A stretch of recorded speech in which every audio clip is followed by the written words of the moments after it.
ساکت باشه.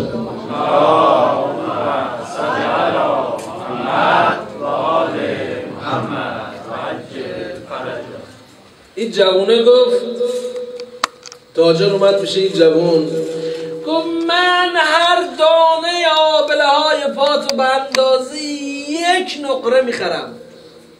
میفروشی؟ خریداری؟ هر یه دونه شو تو تلویزیون ندیدی بچه کوچیک دستشو میگه آقا بیا بریم خونه ما امروز مهمون ما شو. گفت من هر یه دونه شو به اندازه 1 نقره میخرم. یعنی تو برو یه چکمه نو بخر بپوش، از فقیری هم در میاد. گفت نمیفروشم. تاجر دیگه اومد گفت من به اندازه 100 نقره میفروشم. میفروشی؟ گفت نه. خوابید، شب شد، در عالم خواب. صبح که بیدار شد صاحب کاروان دیدیم جوانه داره زار میزنه، گریه میکنه. گفت چه شده؟ تو دیشب چی دیدی؟ آیا از دست اینا ناراحت شدی؟ گفت نه، اینا میخواستن ارادت خودشون رو به حسین برسونن، اما دیشب آقامو تو خواب دیدم فرمود آبله های پاتو نفروشی ها.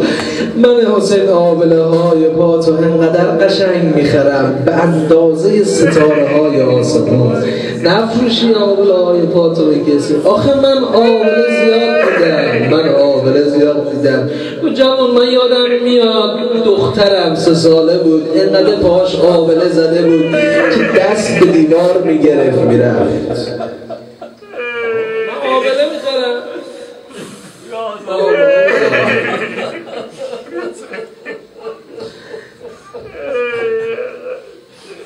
حالا باید اگه یادت باشه گفتم باید خوب گدا بشی. چی بگو ابی عبدالله دلم پر آبله است، دلم پر غمه، تو میای اینو بازش کن.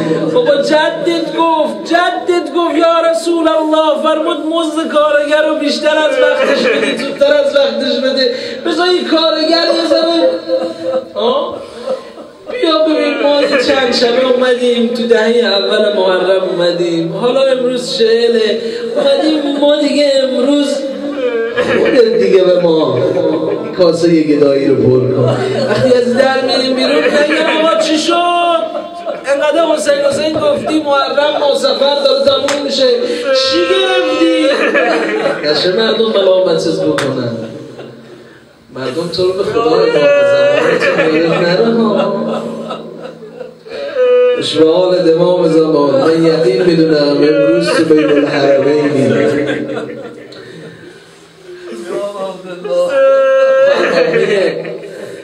بحرالعلوم میگه دیدم آقام داره میدمه بین این ظاهرها داره میدمه. گفت منم دوان شدم پشت آقا. امام زمانم خوش به حالت. خود دلم نمیاد یه جمله رو نگم. در کتاب البکاه للحسین دیدم نوشته بود که هر وقت کسی برای حسین گریه میکنه اشکش جاری میشه که نه خود حسین رو بروش نشسته داره براش که نه خود آقا رو داره مجسم میکنه. بابا میلیون سال میگذره هنوز تا میگی حسین جانم خداش بعدی انت و خونی و مالی و نفسی و جانی. دلم میخواد امروز همه تون نوح خون بشید. به خدا اینقدر قشنگه. یه حدیث یه روایت میخونم قدر خودتو بدون بعد بسم الله بریم کربلا. آماده ای؟ بیبی حضرت زهرا صلوات الله علیه فرمود کسانی که برای حسین گریه میکنن خودم قیامت اونا رو میخرم. روایت امام صادق صلوات الله علیه. من اونا رو میخرم.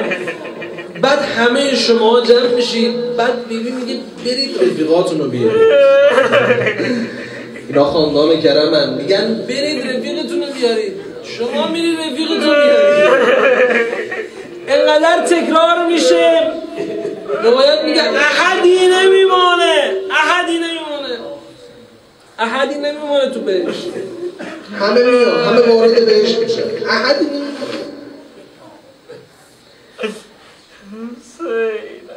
بیبی سواره میره، خاطرتون جمع. آخه بیبی نمیتونه پیاده بره.